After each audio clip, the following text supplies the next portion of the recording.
The T54 first prototype is a fine, robust, and easily understandable medium tank. It's like an unlucky friend. You can rely on it, but it always attracts trouble. The key to mastering the new T54 is to rely on luck as little as possible. In reality, the first prototype was an intermediary model between the T44 and T54. In the game, it's a classic high-tier Soviet medium tank. It has moderate armor, moderate mobility, and a moderate gun. It can rush in from the flank, cause damage, maybe take a few hits, and slip away. If you make a couple of mistakes, it's not a big deal. Unlike some Soviet mediums, this T54 is relatively forgiving. Versatility is what makes the high-tier vehicles of the Soviet branch so attractive. And now, there's a premium tank for you to train your crew with before proceeding to the popular Soviet Tier 10 medium tanks. Of course, the first prototype has its notable features, but its gun is definitely not amongst them. It's no worse than its allies, but also no better. So let's give it a go. Here's the legendary Type 59, a worthy adversary. To ensure a fair test, the target is placed 200 meters from each. To keep it interesting, they'll be accompanied by a Super Pershing and an AMX CDC, shooting at the menacing E-100s. Their guns have a very similar armor penetration and cause almost the same damage. Their armor penetration values of 175 and 181 millimeters are just enough to penetrate the E-100's side with its tracks and side skirt, but with an average damage value of 250, it will take them a while to destroy it. That's not surprising though, it's a Tier 10 heavy tank.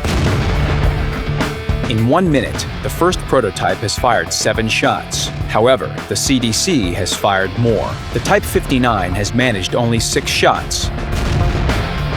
At last, the first E-100 is destroyed during the second minute, but anyone can hurt a poor German heavy by shooting its side hull. What if they shoot it in the front? No luck. Their AP shells don't have sufficient penetration, even for the lower glacis plate. It seems that the new E-100 isn't as helpless as the last one. Time to switch to APCR rounds. With 235mm penetration, they punch through the lower glacis plate like darts through cardboard. After 2 E-100s have been destroyed, we can compare the results. It looks like the first prototype's accuracy is even higher than the Type 59's, and the vehicle's official stats reflect this. Now, the third E-100. This one looks less confident than the previous ones. Hold on, why is everyone shooting except the T54? The E-100 is almost destroyed. The T54 is out of ammo. The T54 fired all 34 rounds in less than 5 minutes. Will the T54 lose out to the Type 59 in such an awkward way? But the gun of the Chinese tank goes silent as well. It has fired the same 34 rounds of ammunition. The German tanks can breathe easy now. Well, the first prototype destroyed 2 full HP E-100s, along with the other tanks. Its gun is far from perfect, but it's typical of many Soviet guns. It's inaccurate, and the average damage per shot is low, but the damage per minute is quite good. There's also a myth that Soviet vehicles hit their targets without aiming. Joking aside, this gun type requires aggressive use. This is what the other parts of the vehicle are needed for, and where its peculiar features lie. The first prototype leans more towards the style of a heavy tank. It's more armored and a little bit slower than most medium tanks. Its engine is quite weak. With 520 horsepower, the T54 can accelerate up to 44 kilometers per hour according to its credentials, and up to 35 to 40 kilometers per hour in practice. Its speed may be low, but it's very agile. A couple of circles at 42 degrees per second will give you motion sickness. The front hull armor is quite strong, 120 millimeters. With slope, it turns into 240 millimeters of effective armor, and even more when angled. The gun mantlet and turret cheeks have 180 millimeters of armor. The shape of the turret is also an advantage. The 150 millimeter armor is well curved to cause bounces. Fighting against Tier 8 vehicles with this kind of armor can be fun. For example, you can approach your target wiggling your hull like a shark, swinging your armor like a Jedi lightsaber, and make your opponent watch the fireworks. The first prototype feels very confident at the top of the list. It can almost do whatever it wants. Accompanied by other tanks with powerful guns, you can easily take on medium tanks or even heavy tanks. On city maps, they can form a real backstreet gang. The first prototype can stick its nose out from behind a corner, and opponents can't do much about it. It's important to avoid places where tank destroyers might be waiting in ambush. They can penetrate the T-54's armor and you won't spot them. The prototype's view range of 360 meters isn't that great. On open maps, you can play carefully from behind hills, protecting your hatches and weak spots, exposing only your turret. But the gun mantlet could be sturdier. Getting hit here will sometimes cause damage.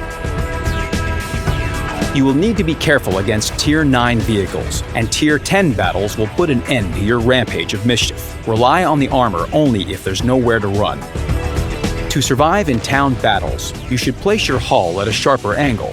Your armor will be fairly effective against medium tanks, but both front hull and turret can be easily penetrated by high-tier heavy tanks and TDs. That's why caution and cunning will be your main defense for the first prototype.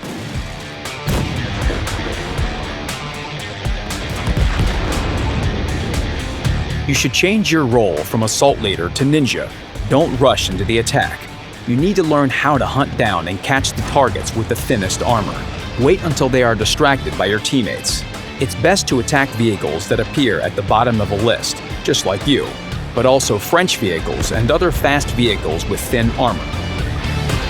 Of course, you won't be able to switch flanks quickly like the CDC, but the first prototype isn't as restricted as the Luva, which gets only one chance to choose which flank it will go to. So the characteristics of the first prototype and its balance weight turn it into two completely different tanks with their own gameplay style. It can either be a sturdy assault medium tank in Tier 8 battles, aggressive, quick-firing, and fun, or it can be a crafty hunter amongst Tier 10 vehicles, an assassin that preys on the weakest opponents, and receives a lot of credits and experience for this. And it does all this in typical Soviet style. If you like the T54 first prototype, you can purchase it in our premium shop. Good luck on the battlefield.